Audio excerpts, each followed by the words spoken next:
ஒரு நாள் ஒரு நண்பரை சந்தித்தேன். உங்கள் வீடு எதுன்னு உங்களுக்கு தெரியுமா சார்ன்னு.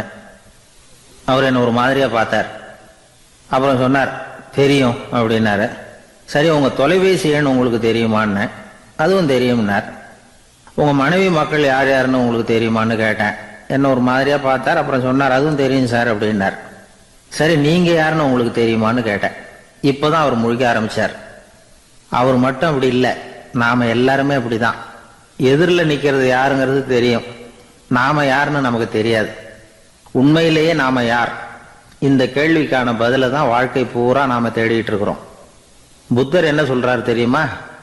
நீங்க கடவுளை பத்தி கவலைப்பட தேவையில்லை, உங்களை பத்தின கவலை உங்களுக்கு இருந்தா போதும் அப்படிங்கிறார்.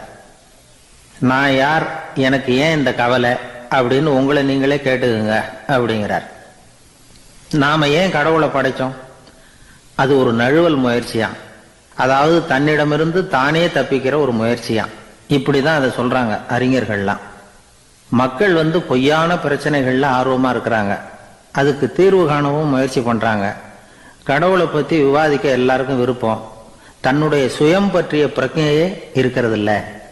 ஆகக்கூடிய விஷயம் என்னன்னா, கடவுள் சமாளிப்புக்கு பயன்படுத்தப்படுகிறார். மனவியல் என்ன சொல்லுது தெரியுமா? கடவுள், சொர்க்கம், மறுபிறவி இதை பத்தி எல்லாம் பேச ஆரம்பிக்கிறவங்க யார் தெரியுமா?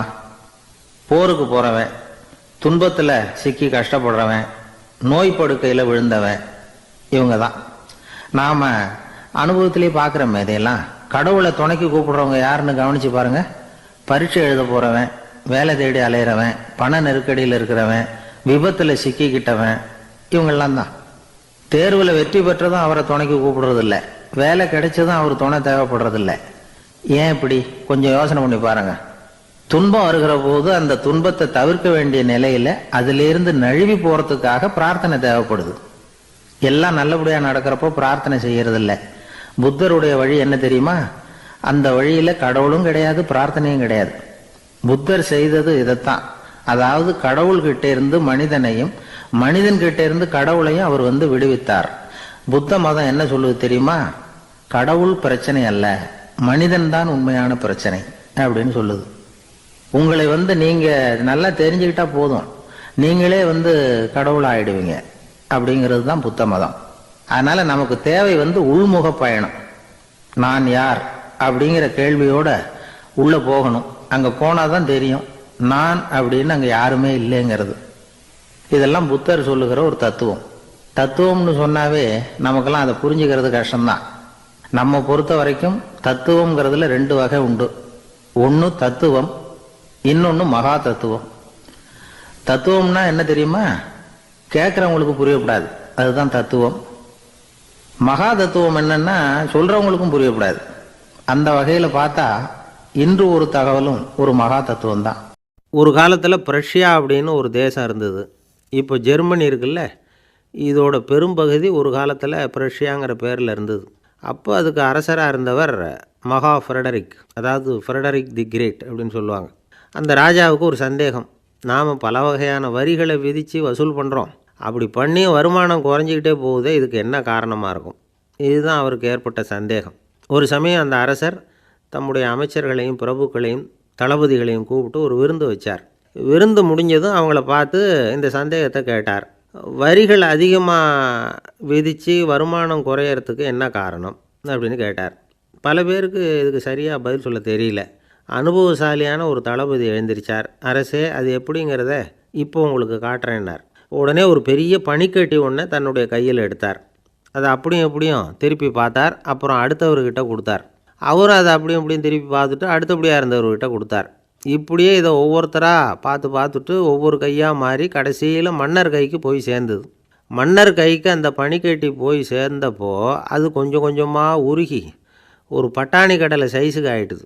மன்னர் யோசனை பண்ணார், வரி அதிகமாக போட்டாலும் சேர்றது குறைவாக இருக்கிறதுக்கு என்ன காரணம் அப்படிங்கிறது அவருக்கு புரிஞ்சு போச்சு. காலம்தான் மாறிக்கிட்டு இருக்கே தவிர இந்த கையூட்டு வாங்குகிற பழக்கம் மாறினதாக தெரியல. இன்னொரு ராஜா இருந்தார். அவர் தன்னுடைய ராஜாங்கத்தில் லஞ்ச ஊழலே சுத்தமாக இருக்கக்கூடாது அப்படின்னு நினச்சார். அவர்கிட்ட பல்வேறு துறைகளுக்கும் பொறுப்பாக இருந்த பல பேரும் ரொம்ப சுத்தமாகவும் நேர்மையாகவும் இருந்தாங்க. ஒரே ஒருத்தர் மட்டும் எல்லார்கிட்டையும் லஞ்சம் வாங்கிட்டே இருந்தார். அவரை வேறு வேறு துறைகளுக்கு மாற்றி பார்த்தாரு. அந்த ராஜா என்னென்னமோ பண்ணி பார்க்குறாரு. எந்த வேலையை கொடுத்தாலும் அதுலேயும் லஞ்சம் வாங்குறதுக்கு ஒரு வழியை உண்டு பண்ணிக்குவார் அந்த ஆள். ராஜாவுக்கு இது ஒரு பெரிய தலைவலியாக போட்டுது. இவர் என்ன பண்ணுறது, இவருக்கு என்ன வேலையை கொடுக்கறது, கொஞ்சம் கூட லஞ்சம் வாங்குறதுக்கு சான்ஸே இல்லாத ஒரு வேலையை கொடுக்கணும் அப்படின்னு திட்டம் போட்டார். ஒரு நாள் அவருக்கு அந்த உத்தரவும் போட்டுட்டார். அதாவது அவருக்கு என்ன வேலைன்னா, கடற்கரையில் தான் அவருக்கு ஆஃபீஸ். அங்கேயே இருந்துக்க வேண்டியது. தினமும் எத்தனை கடல் அலை கரையில் வந்து மோதுது அப்படிங்கிறத கணக்கு எடுத்து ராஜாவுக்கு தெரிவிக்க வேண்டியது. இதுதான் அவருக்கு வேலை.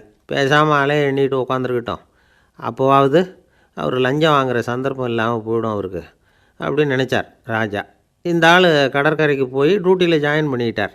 ஒரே மாதத்தில் அங்கே சொந்தமாக ஒரு பிரம்மாண்டமான மாளிகை கட்டிவிட்டார். ராஜாவுக்கு இது பெரிய ஆச்சரியமாக போச்சு.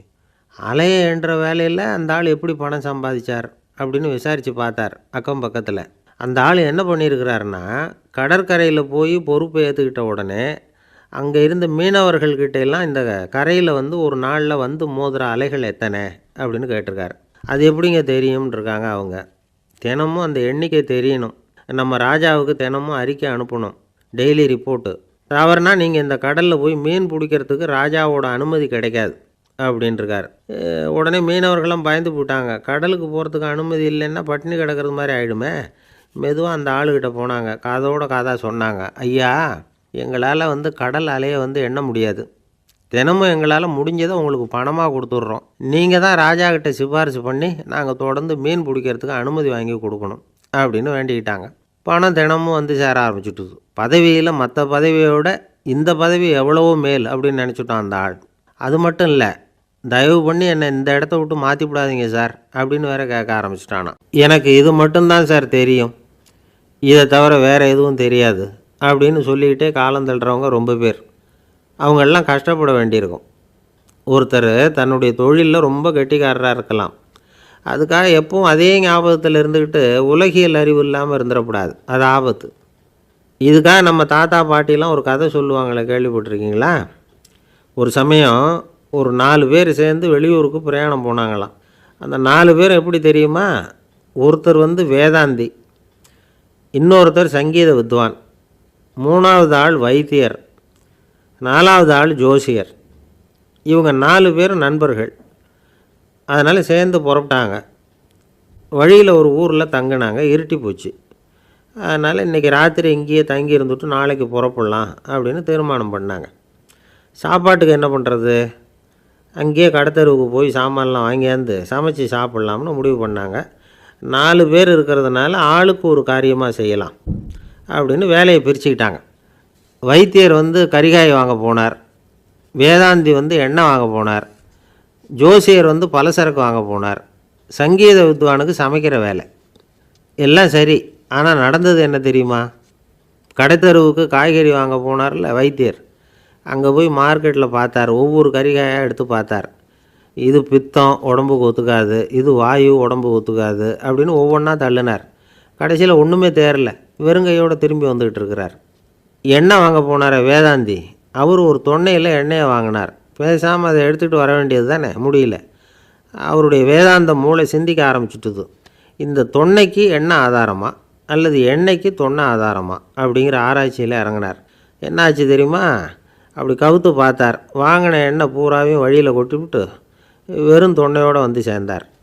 பலசரக்கு வாங்க போனார் ஜோசியர், அவர் ஒரு வழியில் பார்த்தாரு. வழியில் வந்தவங்களெல்லாம் அங்கங்கே ஒரு மரத்தடியில் உட்கார வச்சு அவங்களுக்கெல்லாம் ஆர்வம் சொல்ல ஆரம்பிச்சிட்டார்.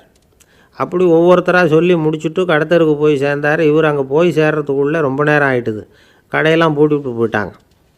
என்ன செய்கிறது? அவரும் வெறுங்கையோடு திரும்பி வந்து சேர்ந்தார். சரி, இவங்க கதை தான் இப்படி ஆச்சு. அங்கே சமைக்கிறதுக்காக உட்காந்துருந்தார் சங்கீத வித்வான், அவர் கதை என்னாச்சு தெரியுமா? அங்கே அவர் அடுப்பை பற்ற வச்சு ஒலையை கொதிக்க வச்சார். அதாவது ஒரு பானையில் தண்ணியை ஊற்றி அடுப்பில் வச்சார். அது கொதிக்க ஆரம்பிச்சிது. தண்ணி கொதிக்கிற சத்தம் இருக்குதுல்ல, அது இவருக்கு தாளம் போடுறது மாதிரி இருந்தது. ஒரே குஷி, பாட ஆரம்பிச்சிட்டார். பாடிக்கிட்டே உற்சாகமாக கையில் இருந்த கரண்டியால் அந்த பானையில் தட்டினார், தாளம் போடுறதா நினச்சிக்கிட்டு. அவ்வளவுதான், பானை பட்டுன்னு உடஞ்சி போச்சு. தலையில் கையை வச்சுக்கிட்டு அவரும் உட்காந்துட்டார். எந்த தொழில் தெரிஞ்சாலும் சரி, அதை புத்திசாலித்தனமாக பயன்படுத்த தெரியலன்னா ஆபத்து தான். அதுக்காக தான் இந்த கதை. ஒரு ஊர்ல ஒரு ஆள் இருந்தான். கற்பனையிலேயே காலத்தை கடத்திக்கிட்டு இருந்தான். ஒரு நாள் ஒரு மரத்தடியில் உட்காந்துருந்தான். அவனுக்கு பசிக்கிற மாதிரி தெரிஞ்சுது. உடனே கற்பனையிலேயே சாப்பிட ஆரம்பிச்சுட்டான். அதாவது எதிரில் இலை போட்டு சாப்பாடு போடப்பட்டிருக்கிறதாகவும் அதை இவன் சாப்பிட்றதாகவும் நினச்சிக்கிட்டு கையை மட்டும் வாய்க்கும் தரைக்குமா அப்படியும் இப்படியும் கொண்டுகிட்டு போய் பாவனை பண்ணிக்கிட்டே இருக்கிறான். தூரத்தில் இருந்து பார்க்குறவங்களுக்கு இவன் ஏதோ பலமான விருந்து சாப்பிட்டுக்கிட்டு இருக்கிறான் அப்படின்னு தான் தோணும். அது மாதிரியே பண்ணிக்கிட்டு இருந்தான். அந்த வழியாக ஒரு சன்னியாசி வந்துக்கிட்டு இருந்தார். இவனை பார்த்தார். என்ன இவன் இப்படி பண்ணிகிட்டு இருக்கிறானே அப்படின்னு நினச்சாரு. கொஞ்ச நேரம் அவனையே உத்து பார்த்துக்கிட்டு இருந்தார். இவரை பார்த்ததும் அவன் இன்னமும் சுவாரஸ்யமாக சாப்பிட ஆரம்பிச்சுட்டான். அப்பப்பா, என்ன இது, இந்த குழம்பு இவ்வளவு காரமாக இருக்குது, என்னுடைய நாக்கே எரிஞ்சு போடும் போல இருக்க அப்படின்னு சொல்லிட்டு பக்கத்தில் ஒரு குவளையை எடுத்து தண்ணி குடிக்கிறது மாதிரி பாவனை பண்ணுறான். அப்பாடா, இப்போ கொஞ்சம் பரவாயில்ல அப்படின்னு சொல்லிக்கிட்டு குவளையை கீழே வைக்கிறது மாதிரி ஒரு பாவனை பண்ணுறான். சன்னியாசி பார்த்தார். என்னப்பா, சாப்பாட்டில் காரம் அதிகமோ அப்படின்னார். ஆமாம் சுவாமி, ஞாபகம் மறதியில் கொஞ்சம் மிளகாய் அதிகமாக சேர்த்துக்கிட்டேன் அப்படின்னா. சரி சாப்பிடு அப்படின்னு சொல்லிட்டார். அவன் சாப்பிட்டு முடிக்கிற வரைக்கும் பொறுமையாக உட்காந்துருந்தார். அவன் அப்பாடா அப்படின்னு சொல்லிட்டு மறுபடியும் தண்ணி எடுத்து குடித்தான். எல்லாம் கற்பனையிலேயே. அதுக்கப்புறம் சன்னியாசி பேச ஆரம்பித்தார். இதை பாருப்பா, உன்னுடைய கற்பனையை நான் மெச்சுறேன். இருந்தாலும் உன் சாப்பாட்டில் ஒரு இனிப்பையும் வச்சிருக்கலாமே, ஏன் மிளகாயை அளவுக்கு அதிகமாக போட்டுவிட்டு அவஸ்தைப்படுறேன் அப்படின்னார். அவன் யோசிக்க ஆரம்பித்தான். அதுக்கப்புறம் இவர் சொன்னார், இதை பாருப்பா, இனிமேல உன்னுடைய கற்பனையும் உயர்ந்ததாக இருக்கட்டும் அப்படின்னு உபதேசம் பண்ணிவிட்டு போனார். எப்பவும் உயர்வை பற்றியே சிந்திக்கணும். உயர்வு கிடைக்கலன்னா கூட அப்படி சிந்திக்கிறத நிறுத்தப்படாது அப்படிங்கிறார் திருவள்ளுவர். உள்ளுவது எல்லாம் உயர் உள்ளல், மற்ற அது தள்ளினும் தள்ளாமை நேர்த்து. ஊக்கம் இல்லாமல் உலகத்தில் வாழ்ந்து பிரயோஜனம் இல்லை. அதனால் உயர்வாகவே சிந்திக்கணும். அது நம்மளை ஊக்கப்படுத்தும். இது பெரியோர் வாக்கு. இந்த உலகத்தில் கற்பனையிலேயே வாழ்கிற சில கஞ்சர்களும் உண்டு. அதாவது 2 கஞ்சர்கள், 2 பேரும் பக்கத்து ஊரில் இருந்தாங்க. பொங்கல் சமயம் ஒரு கஞ்சன் தன்னுடைய மகனை கூப்பிட்டான்.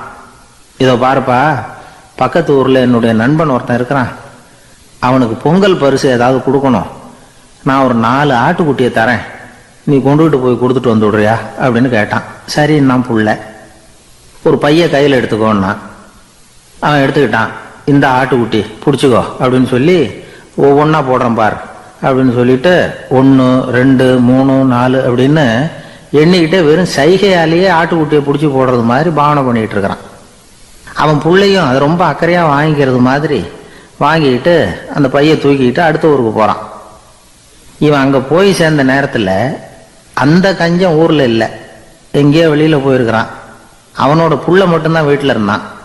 இவன் அவங்கிட்ட, இதை பாரு, எங்கள் அப்பா உங்கள் அப்பாவுக்கு ஆட்டுக்குட்டி கொடுத்து அனுப்பியிருக்கிறாரு, பிடிச்சிக்கோ அப்படின்னு சொல்லி பாவனையிலேயே ஒவ்வொன்றா எடுத்து அவங்ககிட்ட கொடுத்துட்டான். அவனும் வாங்கிட்டான் வாங்கிறது மாதிரி. அப்புறம் சொன்னான், சரிப்பா, நானும் பதிலுக்கு ஏதாவது ஒன்றுகிட்ட கொடுக்கணும் இல்லையா, அதனால் அந்த பையை பிடி, ஒரு 10 எலுமிச்சம்பழம் தரேன், பதிலுக்கு அதை நீ எடுத்துகிட்டு போ அப்படின்னு சொல்லி கையாலேயே ஒவ்வொன்றா எடுத்து போடுறது மாதிரி பாவனை பண்ணிவிட்டான். அவனும் ரொம்ப நன்றி அப்படின்னு சொல்லிவிட்டு அதை வாங்கிட்டு போயிட்டான். கொஞ்ச நேரம் கழித்து வெளியில் போயிருந்த அப்பங்காரன் திரும்பி வந்தான். உள்ள சொன்னான், அப்பா, உன்னோட நண்பர் அவருடைய மகன் மூலமாக உனக்கு 6 ஆட்டுக்குட்டி கொடுத்து அனுப்பியிருந்தார், நானும் பதிலுக்கு ஒரு 10 எலுமிச்சம்பழம் கொடுத்து அனுப்பியிருக்கிறேன் அப்படின்னா. எப்படிடா கொடுத்தேன்னு கேட்டார் அப்பா. இப்படி தான் கொடுத்தேன்னு சொல்லி சைகையிலேயே காட்டினான். இதை பார்த்ததும் அப்பங்காரனுக்கு பயங்கரமாக கோபம் வந்துட்டுது. பலார்னு அரைஞ்சுட்டான் பையனை. ஏன்பா அரைஞ்ச, 10 எலுமிச்சம்பழம் கொடுத்துட்டேனே அப்படிங்கிறதுக்காகவா அப்படின்னு கேட்டான். அது கூட பரவாயில்ல, நீ காட்டுற சைகையை பார்த்தா ஆரஞ்சு பழம் சைஸுக்கு இருக்குதே, அவ்வளவு பெருசாக ஏன் கொடுத்த, அதுதான் எனக்கு கோபம் அப்படின்னா. ஒரு பஸ்ஸு டிரைவர் ரொம்ப கெட்டிக்காரர். பஸ்ஸை ரொம்ப திறமையாக ஆபத்து இல்லாமல் ஓட்டினதுக்காக பரிசுலாம் வாங்கினவர். அவரை ஒரு படகு ஓட்டுறதுக்காக அழைச்சிட்டு போயிருக்கிறாங்க, மோட்டார் படகு. அதையும் ரொம்ப திறமையாக தான் ஓட்டிகிட்டு போயிருக்கிறாரு. நடுக்கடலில் போனதும் படகு நின்று போச்சு. மோட்டாரில் ஏதோ கோளாறு. என்ன செய்யலாம் அப்படின்னு அந்த டிரைவரை கேட்டிருக்கிறாங்க படகுல இருந்தவங்கெல்லாம். அப்போ அவர் சொன்னாராம், கவலைப்படாதீங்க, ஒன்றும் பிரச்சனை இல்லை, எல்லோரும் கொஞ்சம் கீழே இறங்கி பின்னாடி தள்ளுங்க, மோட்டார் ஸ்டார்ட் ஆகிடும் அப்படின்னாராம். ஒரு ஊரில் ஒரு இளைஞன் இருந்தான். ஒரு நாள் அவன் ஒரு குருவை தேடிக்கிட்டு புறப்பட்டான். ஊரை விட்டு வெளியில் போனான். போகிற வழியில் ஒரு காடு. அந்த காட்டில் ஒரு மரத்தடியில் ஒரு பெரியவர் உட்காந்துருக்கிறார். அமைதியாக மௌனமாக அவர் அமர்ந்திருக்கிறார். இந்த பெரியவரை விசாரிக்கலாம், குருவை தேடி கண்டுபிடிக்கிறதுக்கு இவர் ஏதாவது ஒரு வழி சொல்லி கொடுப்பார் அப்படின்னு நினச்சிக்கிட்டு அவரை நெருங்கினான். ஐயா, எனக்கு ஒரு குரு தேவை, எங்கே கிடைப்பார், அவரை எப்படி அடையாளம் கண்டுபிடிக்கிறது, அதை பற்றி ஏதாவது விவரம் சொன்னீங்கன்னா நான் கண்டுபிடிச்சிக்குவேன் அப்படின்ட்டுருக்கான். பெரியவர் நிமிர்ந்து பார்த்தார். தம்பி, அது ரொம்ப சுலபம். அவர் வயசானவராக இருப்பார், என்னை விட சுமார் 30 வயசு அதிகமாக இருக்கும். அவர் ஒரு மரத்தடியில் தான் உட்காந்துருப்பார் அப்படின்ட்டுருக்கான். சரிங்க பெரியவரே, அது என்ன மாதிரியான மரம், எப்படி இருக்கும் அப்படின்னு கேட்டிருக்கான். பெரியவர் அந்த விவரங்களையும் சொல்லியிருக்கிறாரு. அது மட்டும் இல்லை, சந்திக்கிற நாள், நேரம், வினாடி முதற்கொண்டு எல்லா விவரங்களையும் துல்லியமாக சொன்னாராம். இவ்வளவு விவரங்களை இவரால் எப்படி சொல்ல முடியுது அப்படின்னு இவனுக்கு ஆச்சரியம். இருந்தாலும் அந்த பெரியவர் கடைசியாக ஒரு விவரம் சொன்னார். அது என்ன தெரியுமா, எப்படியும் நீ அவரை சந்திக்கிறதுக்கு ஒரு 30 வருஷம் ஆகும் அப்படின்னு சொல்லிவிட்டாராம். ரொம்ப நன்றிங்க பெரியவரே அப்படின்னு சொல்லிவிட்டு அந்த இளைஞன் புறப்பட்டுருக்கான். இப்போ அவனுக்கு குரு பற்றின விவரம் எல்லாம் கிடச்சிட்டுது, சந்திக்கிற நேரமும் தெரிஞ்சுட்டுது. ஆனால் 30 வருஷம் அவரை தேடி அலைய வேண்டியிருக்குமே. அவன் தேட ஆரம்பித்தான். காடு மலை எல்லாம் சுற்றி அலைஞ்சான். பல வருஷங்கள் தேடினான், அழுத்து போயிட்டான். கடைசியில் அவனுக்கும் வயசாகிட்டுது. கடைசியில் தன்னுடைய சொந்த ஊருக்கே திரும்பி போய்கிட்டு இருந்தான். அங்கே ஒரு மரத்தடியில் அவன் தேடிக்கிட்டு இருந்த குருநாதர் கிடைச்சார். யார் அவருன்னா, 30 வருஷத்துக்கு முன்னாடி வழி சொல்லி கொடுத்தாருல அதே பெரியவர். அவருக்கு இப்போ 30 வயசு அதிகமாக இருந்தது. அதே மரம், அன்னைக்கு பெரியவர் சொன்ன அடையாளம் இப்போ பொருத்தமாக இருந்தது. இப்போ அந்த பெரியவர் சொன்னார், சரியாக வந்து சேர்ந்துட்டேன், வா, உனக்காக தான் நான் இவ்வளவு காலமும் காத்துக்கிட்டு இருந்தேன் அப்படின்னாராம். என்ன சொல்கிறீங்கன்றிருக்கான். 30 வருஷத்துக்கு முன்னாடி என்கிட்ட வந்தியே, அப்போவே என் காலம் வந்து முடிஞ்சு போயிருந்தது. அப்போவே என்ன உனக்கு அடையாளம் தெரியல, அதனால் இவ்வளவு காலம் உனக்காக காத்துட்ருக்கும்படி ஆகிட்டுது அப்படின்னாராம். ஐயா, அப்போவே நீங்கள் சொல்லியிருக்கலாமே, இதுதான் 30 வருஷம் கழித்து நீ சந்திக்க போகிற இடம், நான் தான் உன்னுடைய குரு அப்படின்னு சொல்லியிருக்கலாமே அப்படின்ட்டுருக்கான். அந்த பெரியவர் சிரிச்சுக்கிட்டே அதுக்கு பதில் சொன்னாராம். நான் எவ்வளவோ விவரமாக தான் சொன்னேன், நீ சரியாக புரிஞ்சிக்கல. காரணம், அப்போ நீ போதுமான அளவுக்கு பக்குவம் பெற்றிருக்கவில்லை, அதனால் புரியும் சக்தி இல்லாமல் போயிட்டுதப்போ 30 ஆண்டு காலம் நீ அலைஞ்சி தெரிஞ்சிருக்கிற. அது காரணமாக இப்போ உனக்கு அந்த பக்குவம் வந்துட்டுது, அதனால தான் அடையாளம் காண முடிஞ்சுது, நானே உன்னுடைய குரு அப்படின்னாராம். இதுலேருந்து என்ன தெரியுதுன்னா, ஆன்மீகத்தில் மாணவனாக சேர்றதுக்கு கூட ஒரு பக்குவத்தன்மை தேவைப்படுது. ஒரு பெரிய ஞானி, அவர்கிட்ட சீடனாக இருக்க ஒருத்தன் வந்தான், எதிரில் நின்னான். ஞானி அவனை வெகு நேரம் உற்று பார்த்தார். அப்புறம் சொன்னார், சீடனாக இருக்கிறது ரொம்ப சிரமம்னார். நான் தயாராக இருக்கிறேன்னா. அது இன்னமும் சிரமமாச்சே, இங்கே வந்து குருவாக இருக்கிறது மட்டுமே சுலபம் அப்படின்னாராம். அப்படின்னா நான் குருவாகவே ஆயிடுறேன் அப்படின்னானா. இது போலவே இந்த காலத்தில் கதை ஒன்று உண்டு. ஒரு பள்ளிக்கூடத்தில் வகுப்பு ஆசிரியர் மாணவனை திட்டிக்கிட்டு இருந்தார். டேய், நீ 100க்கு 10 மார்க்கு தான் வாங்கிக்கிட்டு இருக்க, இவ்வளவு மோசமாக நீ படித்தா கடைசியில் மாடு மேய்க்கிறது கூட லாய்க்கு இல்லாதவனா ஆகிடுவேன், அதுக்கப்புறம் என்ன செய்ய போகிற அப்படின்னாராம். பையன் தலையை சொரிஞ்சிக்கிட்டே சொன்னானா, சார் அப்படின்னா ஒன்று செய்கிறேன் அப்படின்னானா. இவர் கேட்டிருக்கார், என்ன செய்ய போகிறேன்னு. வேற என்ன சார், உங்களை மாதிரி ஒரு ஆசிரியர் ஆகிடுறேன் அப்படின்னானா. இமயமலை அடிவாரத்தில் ஒரு மடம், அங்கே ஒரு சன்னியாசி இருந்தார். அவர்கிட்ட ஒருத்தர் வந்தார். சுவாமி, ஆசையை உதற நினைக்கிறேன், முடியல, ஒட்டிக்கிட்டே வருது அப்படின்னாராம். இப்படி உட்கார, ஒரு கதை சொல்கிறேன் அப்படின்னு சொல்லி அவர் சொல்ல ஆரம்பித்தாராம். அவர் சொன்ன கதை என்னென்னா, ஒரு ஊரில் ஒரு ஆள் இருந்தான். அவன் பேர் குப்புசாமி. அவன்கிட்ட எப்பவும் ஒரு பழைய தொப்பி இருக்கும், விடவே மாட்டான். அதனால் அவனை எல்லோரும் தொப்பி சாமி அப்படின்னு தான் கூப்பிடுறது வழக்கம். ஒரு புது தொப்பி வாங்கிக்கப்படாதாப்பா அப்படின்னு நண்பர்கள்லாம் சொல்லி பார்த்தாங்க. பணத்துக்கு எங்கே போவேன் அப்படின்னு விட்டானா. பணம் வச்சுருக்கான், செலவு பண்ண மனசு வரல, மகா கஞ்சன். பழைய பாட்டில்கள்லாம் வாங்கி விற்றுக்கிட்டு இருந்தான். அப்படி ஒரு தடவை பழைய கண்ணாடி சாமான்களை ஏலத்தில் எடுத்தப்போ அதில் ஒரு அருமையான சென்ட்டு பாட்டில் கிடச்சிது. உடனே ஒரு ஐடியா பண்ணான். அந்த சென்ட்டை வந்து சின்ன சின்ன பாட்டில்களில் அடைச்சி ஜன்னல் ஓரமாக அடுக்கி வச்சுட்டான். அதை விற்றா நிறைய பணம் கிடைக்குமே, அதனால். இதுக்கு இடையில் ஒரு நாள் அவன் வந்து அப்படியே உட்காந்துருந்தான். அந்த நேரம் நண்பன் வந்தான். ஏண்டா, உன் பழைய தொப்பியை மாற்றப்படாதா, ஊரில் எல்லோரும் கேலி பேசுகிறாங்களே ஒன்று தொப்பி சாமின்னு அப்படின்னு சொல்லி கேட்டிருக்கான். இந்த சென்ட்டு பாட்டில் விற்றதும் பணம் வரும், அதுக்கப்புறம் பார்க்கலாம் அப்படின்னு நானா. இவன் சரி வா, நீச்சல் குளத்துக்கு போயிட்டு வருவோம் அப்படின்னு கூப்பிட்ருக்கான் நண்பன். 2 பேரும் போனாங்க. அதே நேரம் அந்த ஊர் நீதிபதியும் அங்கே குளிக்க வந்தாராம். அவர்கிட்ட இருந்தது விலை வசந்த ஒரு புது தொப்பி. அதை அங்கே இருந்த ஸ்டாண்டில் மாட்டிவிட்டு குளிக்க போனார். இதுக்கிடையில் குப்புசாமி குளிச்சுட்டு வந்தான். அவனுடைய பழைய தொப்பியை காணலை. அந்த புது தொப்பியை பார்த்தா இது நண்பனுடைய வேலை தான் அப்படிங்கிறதாக புரிஞ்சுக்கிட்டு அதை எடுத்து மாட்டிகிட்டு வந்துட்டான். நீதிபதி குளிச்சுட்டு வந்து பார்க்குறாரு, தொப்பியை காணும். போலீஸில் புகார் கொடுத்தார். அவங்க வந்து தேடினாங்க. ஒரு மூலையில் பழைய தொப்பி கிடச்சிது. அடடா, இது நம்ம குப்புசாமியோட தொப்பி இல்லையா அப்படின்னு நானா ஒருத்தன். உடனே அவன் வீட்டுக்கு தேடிட்டு போயிருக்காங்க. அங்கே போய் பார்த்தா புது தொப்பி அங்கே இருக்குது. உடனே அவனுக்கு 1000 ரூபா அபராதம் போட்டாங்களாம். அவன் பணத்தை கட்டிவிட்டு ரொம்ப எரிச்சலோடு வீட்டுக்கு வந்தான். பழைய தொப்பி கண்ணில் பட்டுது. மறுபடியும் ஒன்றால் தானே எனக்கு 1000 ரூபா நஷ்டம் அப்படின்னு சொல்லி அதை எடுத்துக்கிட்டு அப்படி போயிருக்கான். அந்த ஊர் குளத்தில் வீசி எரிஞ்சிட்டு வந்துட்டான். அது மீன் பிடிக்கிற ஒருத்தன் கையில் சிக்கிச்சு. அவன் வர்ற வழியில் அதை எடுத்து வேகமாக வீசி எறிஞ்சான். அது நேராக குப்புசாமி வீட்டு ஜன்னல் வழியாக உள்ளே வந்து இந்த சென்ட்டு பாட்டில்கள் மேலே உழுந்து எல்லாம் உடஞ்சி நொறுங்கி போச்சு. குப்புசாமி பார்த்தான். தோட்டத்தில் ஆழமாக ஒரு குழியை வெட்டினான். அந்த தொப்பியை போட்டான், மூடிவிட்டான். இதை அடுத்த வீட்டுக்காரன் பார்த்தான். ஏதோ புதையல் தான் வச்சுருக்கான் போல இருக்குன்னு நினச்சான். போலீஸில் போய் புகார் கொடுத்துட்டான். மறுபடியும் போலீஸ் குழியை தோண்டினாங்க. பழைய தொப்பி மறுபடியும் வெளியில் வந்தது. எல்லோரும் சிரிக்கிறாங்க. அன்னைக்கு ராத்திரியே அந்த தொப்பியை எடுத்துக்கிட்டு நேராக புறப்பட்டான். ஒரு கல்லில் அதை சேர்த்து கட்டி குடிநீர் தொட்டி இருக்கும்ல, அதில் போட்டுட்டு வந்துட்டான். இனிமேல் என்ன பண்ணும் பார்ப்போன்னு. ஒரு நாள் திடீர்னு குழாயெல்லாம் அடைப்பட்டு போச்சு.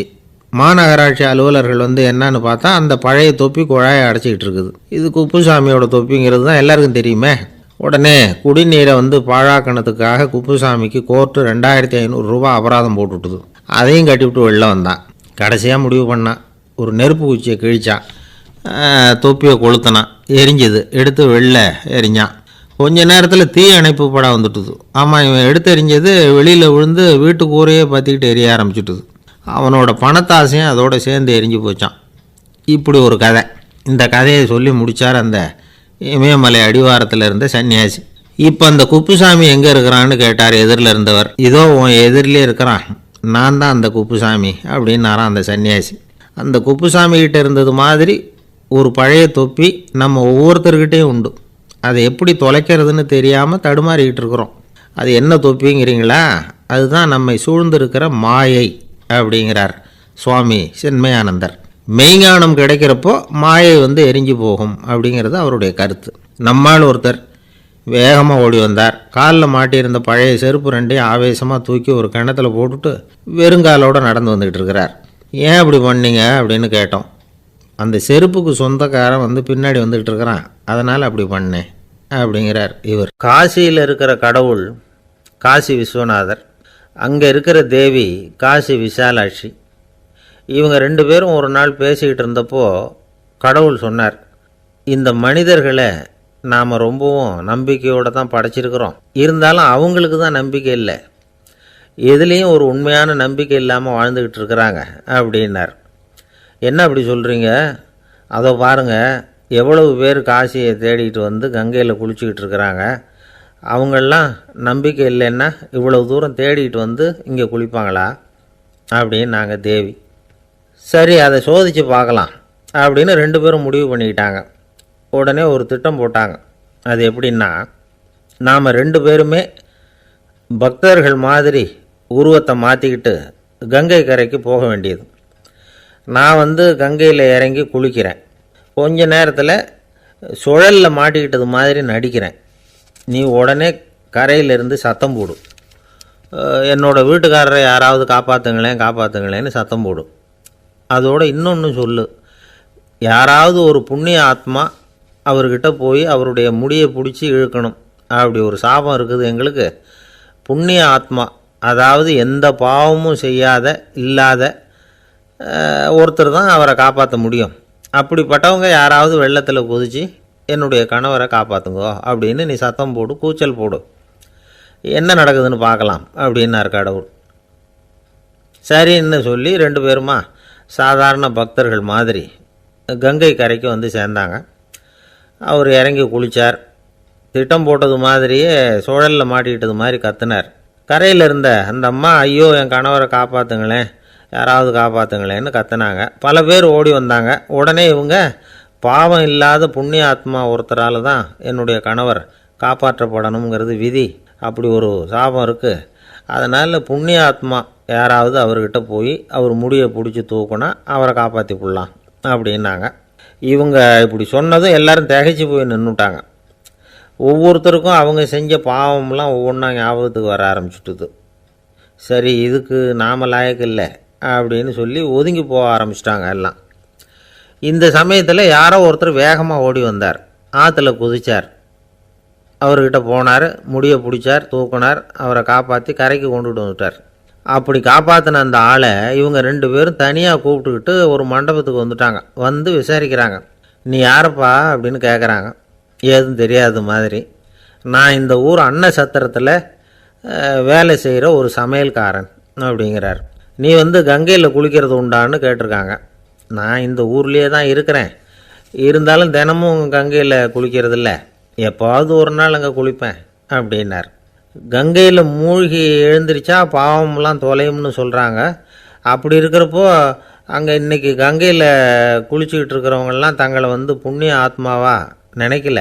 கங்கையில் குளிக்காத நீ உன்னை வந்து புண்ணிய ஆத்மாவா நினச்சி என்னை காப்பாற்ற வந்திருக்கிற, அது எப்படி அப்படின்னு கேட்டார்.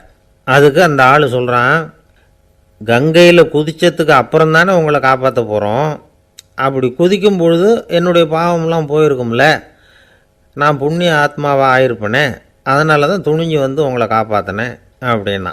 கடவுளும் தேவியும் அவனுக்கு வந்து காட்சி கொடுத்தாங்களாம். இப்படி ஒரு கதை உண்டு. அதாவது கங்கையில் குளிச்சுக்கிட்டு இருக்கிறவங்களுக்கே தங்களுடைய பாவம் போகுங்கிற நம்பிக்கை பரிபூர்ணமாக இல்லை. குளிக்காத ஒருத்தனுக்கு அந்த நம்பிக்கை இருந்தது.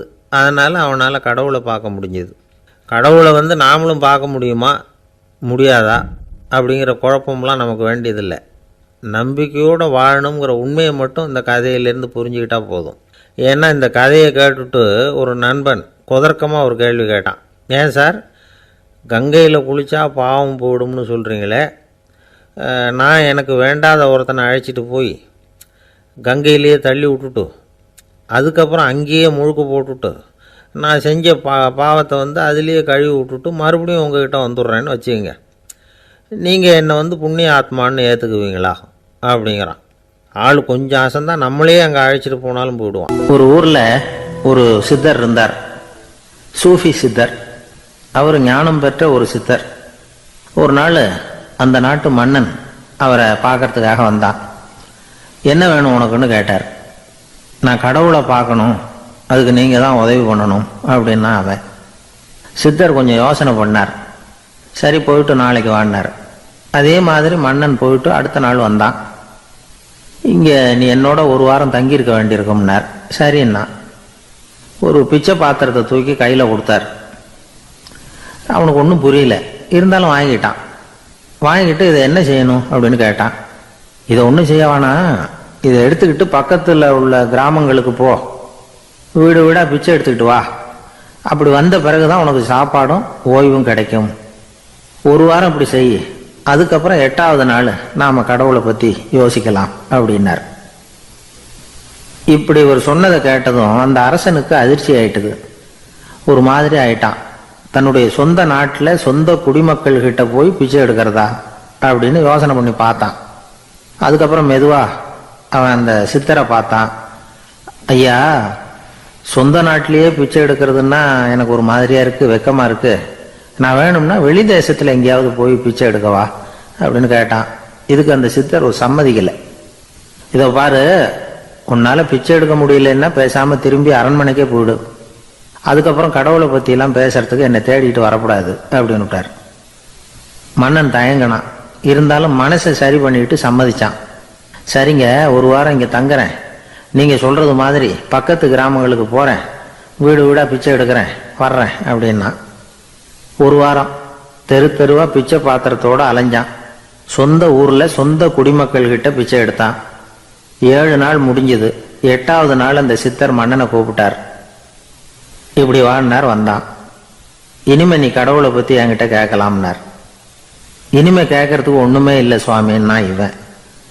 ஒரு வார காலம் பிச்சை எடுத்த பிறகுதான் கடவுளை காண முடியும் அப்படின்னு நான் கனவு கூட காணவில்லைன்னா. அப்படின்னா நீ பிச்சை எடுத்த காலத்தில் அப்படி என்னதான் நடந்தது அப்படின்னு கேட்டார் அவரு. சுவாமி, ஒரு வார காலம் பிச்சை எடுத்ததில் என்னுடைய ஆணவம் அழிஞ்சுட்டுது, அது இப்போ இருக்கிற இடமே தெரியல, இப்போ அதை காணவே காணோம். பிச்சைக்காரனாக இருந்தப்போ பெற்றதை மன்னனாக இருக்கும்போது பெற முடியாதுங்கிறத புரிஞ்சுக்கிட்டேன் அப்படின்னா மன்னன். அடக்கம் பிறந்தவுடன் தெய்வீக கதவுகள் திறந்து கொள்ளுகின்றன அப்படிங்கிறார் ஓஷோ. நம்மால் ஒருத்தன் ஆணவம் அழியணுங்கிறதுக்காக ஒரு திருவோட்டை எடுத்துக்கிட்டு தெரு தெருவா பிச்சை எடுக்க ஆரம்பிச்சான். என்ன தெய்வீக கதவுகள் திறந்துதா அப்படின்னு கேட்டார் ஒருத்தர். தெய்வீக கதவு திறக்கிறதுக்கு முன்னாடியே எங்க வீட்டு கதவு சாத்திக்கிட்டுதுன்னா. என்னடா சொல்றேன்னார். இனிமே வீட்டுக்குள்ளேயே வர வேணாம், இதையே தொழிலா வச்சுக்கோ அப்படின்னு எங்க வீட்டுல சொல்லிவிட்டாங்க சார் அப்படின்னா.